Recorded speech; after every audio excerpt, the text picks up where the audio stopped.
Mike Posner zpívá.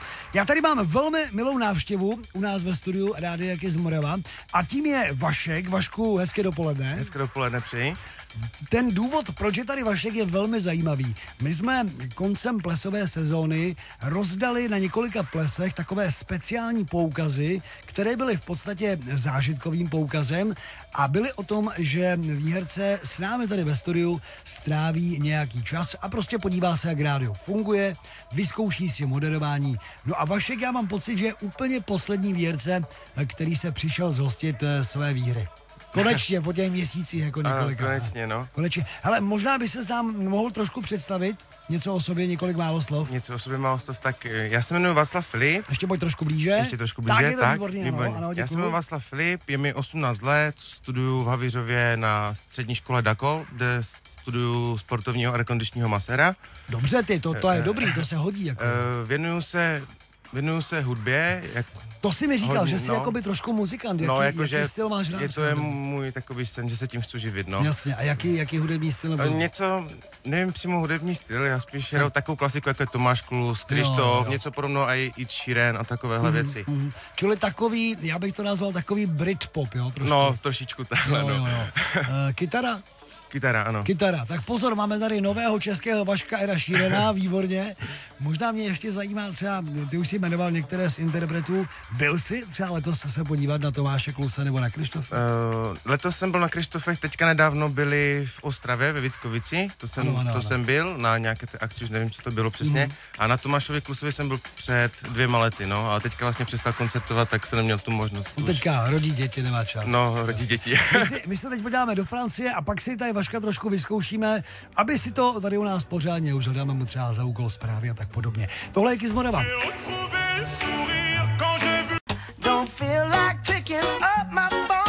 Takový líný song neboli The Lazy Song, tohle je Bruno Mars, vy jste na Kiss Morava a já tady mám dneska ve studiu hosta, kterým je Vašek, který vyhrál speciální zážitkový poukaz, aby se aspoň na pár hodin stal moderátorem našeho rádia. Vašku, jde to zatím, jo? Jo, zatím to jde, teda, myslím si teda aspoň. Myslíš, v pohodě. Bruno Mars patří mezi tvé oblíbence? Určitě. Hele, jak jsi na tom se svým autorádiem? Na kolika předvolbách máš nalazen Kiss Morava? Já, no, na jednom. Na jednom. Takže kilečko by bylo. Ale hnedka na jedničce. To je důležité. To je za kilo plus nálepku, jako rozumíš. Jo. Hele, já tady mám záznam z včerejšího stíhání všech, který mají Radio Kiss na svých předvolbách. Včera byly naše patrolky v Novém Jičíně a mimo jiné dostihly třeba i jednu paní, tak my si to pustíme, jak to včera dopadlo. S naším výhercem Vaškem, který vyhrál takový speciální zážitek, aby tady s námi trávil chvilku ve studiu, se tady rozplýváme nad písničkou Be the One od Angličanky, která vlastně ale napůl jakoby Albánka, ona je původem z Albánie nebo Albánka, tak říká si Dua Lipa, líbí se ti tahle holka? Ne, neznám, ale písničku má dobrou. Tak to myslím, samozřejmě, jasně. Jinak je to nádherná ženská. Hele, jo, to se musím podívat. Pají se někde, fakt nádherná baba. Já jsem chtěl hovořit o něčem jiném. Jak jsi na tom třeba s fanouškovstvím vůči fotbalu? Fotbal mě moc nebere, mě spíš bere hokej, ale ne, že bych byl nějaký jako věrný fanoušek, prostě já se dívám jenom na mistrovství světa a takovéhle věci. Jinak, ale samozřejmě o fotbale víš, že se koná mistrovství Evropy, že bude za chvíli. To nevím. Nevíš, tak už to víš, dobrá. Tak pro ty, kteří to neví, tak v pátek začíná mistrovství Evropy ve fotbale ve Francii, kde budou teda i čeští reprezentanti a celé to začne velkou, obrovskou show, takovým speciálním, úplně jakoby klasickým antré, které, a to je zajímavé, bude věnováno hlavně elektronické a taneční hudbě. Ano, pořadatelé mistrovství Evropy tentokrát dali prostor zvláště této muzice, takže v hlavní roli bude místní rodák David Guetta a samozřejmě i třeba skladba, která je titulní písní celého mistrovství Evropy. Ta se jmenuje This One's For You a naspívala ji Zara Larsson. Tak už pátek padne. Jestli padne na úrodnou půdu, to už uvidíme. Jinak naším hostem tady u nás ve studiu Rádia Kiss Morava je Vašek, který vyhrál takovou speciální soutěž a stal se na chvilku, alespoň na pár desítek minut, moderátorem našeho týmu. Já jsem v něm našel skrytý talent a vůbec jsem ani nevěděl, že Vašek je dobrý muzikant, nebo myslím si, že je dobrý muzikant. Já si to taky myslím, no. Ale, tak ale to je skromnost někdy škodí, máš pravdu, jasně.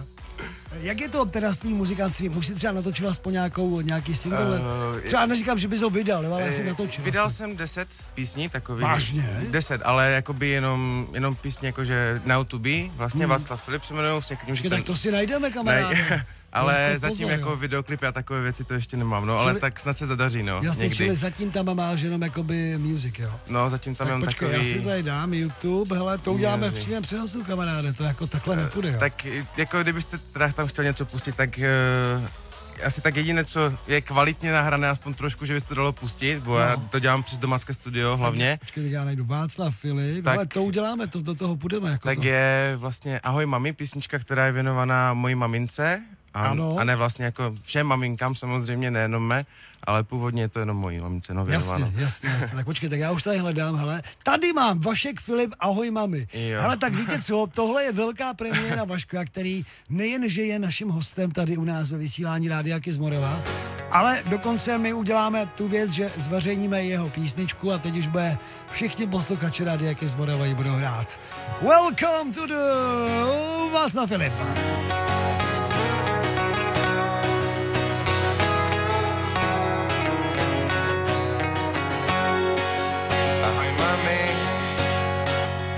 Zase se s tebou hádám o svých známkách nebo lumpárnách, ale stejně vím, že mě máš ráda a já tě mám taky rád.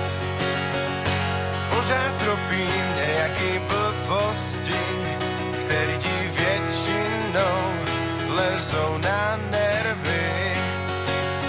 Ale to všechno, protože si snažím být pro tebe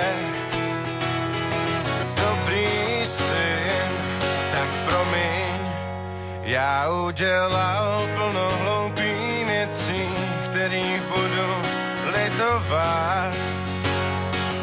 Ale každý dělá chyby, ale to ty přece nejlíp. Ahoj mami, to ty jsi ta jediná žena, co bude navždy v mém srdci. Pro mě budeš vždycky krásná jako jarní kvítí, protože jsi mi dala život. Ty budeš vždycky mít. Vašek Filip a písnička, která se jmenuje Ahoj mami. Hele, ty to máš jednoduchý, jakože jdeš ze školy, jo. Náhodou se něco nepovede, nějaká štvera přistane, jo. Takže vezmeš kytaru. No jako to zase tak jednoduché to není. A řekneš, mami, něco jsem ti složil. A mamka už řekne, jo, tak zase to nevyšlo ve škole. Ale zase neříkám, že toho občas nezneužívám, to je taky pravda. Ale a vyspíváš vždycky, jsem velmi příjemně překvapený. Děkuju Máš moc. třeba nějaké ambice, že bys chtěl písničky někdy vydat? No, určitě, je to můj sen se tím živit.